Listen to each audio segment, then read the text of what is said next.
Hi, I'm Tori, and I'm here with you today to go over a brief introduction to what campus culture has to do with sexual assault awareness. We will be going over useful statistics and resources on campus sexual assault, how to facilitate conversations about sexual assault, and ultimately some quick tips on how to respond to an individual who is reporting a sexual assault to you. The first common myth in regards to sexual assault is that when it occurs, it is an act of lust or passion. Essentially, it is believed that the perpetrator cannot control their sexual desires and needs to and must act.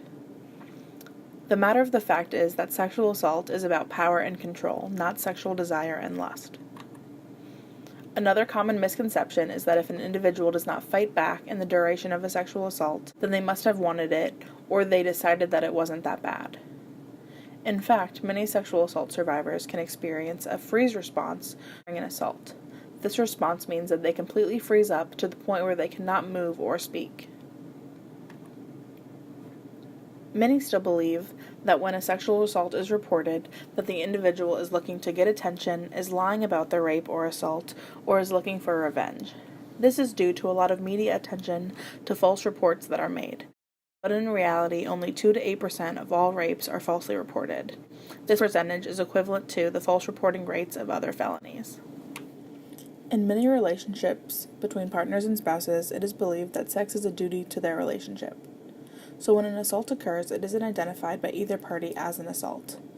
In fact, 1 in 10 women have experienced rape from an intimate partner or spouse in their lifetime. In media and pop culture, there is an image or perception that when a rape or sexual assault occurs, it is in public, at night, or in an alley outside of a home. In actuality, 55% of rape or sexual assaults occur in or near the individual's home, and 12% on average occur at or near the home of someone they know. Another misconception people have is that men cannot be raped or sexually assaulted. This can possibly be due to the expectations of masculinity that all men will always want to have sex at all times. In reality, on average of 1.5% of all men have been raped, and 47% of bisexual men have experienced some form of sexual assault in their lifetimes. These statistics are low because they are taken from actual reports. These statistics may increase as reporting increases over the years. The rates of people with disabilities that experience sexual assault are double the rates of people who do not have documented or registered disabilities. Another common thought or phrase that people say is that nothing can be done about preventing sexual violence as a bystander. On some level, there is always something that can be done as a bystander to help prevent sexual violence. The link we included on the slide provides some ideas and roles that you can fulfill as an active bystander. There are a variety of ways that you can do this within your own comfort level. Here we have included some resources of material if you would like to further explore information on sexual assault and campus sexual assault. Keeping the myths and statistics we spoke about earlier in mind, a great foundation to facilitate an educational and productive conversation about sexual assault is information. Remember, not every student comes in with the knowledge of what a sexual assault is or what they may be saying that can further promote the concept. Come in from an objective point of view in order to see their perspective and make sure to clearly state what may be problematic. This is where you may use some of your conflict mediation skills to help support your approach. We have created an acronym to easily utilize when responding to a student when they are reporting a sexual assault to you. Just remember BEARS. Believe, empathy, active listening, refer, and support. The first thing that we recommend is to believe the person reporting. In the moment when you are responding to a report of sexual assault, it is best to believe the person reporting and not try to investigate whether or not this report is true or false. Your job in this instance is to support the reporter and to make them feel as though they are supported by using statements such as, "I believe you."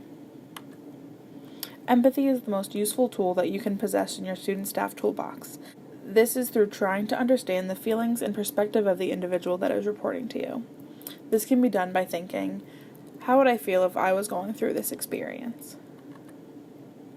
Active listening comes with proper body language and responses. This means that you are looking at the person reporting, you are nodding your head to indicate you are understanding what they are saying, and you are responding in ways to confirm the content and the details that they are giving you.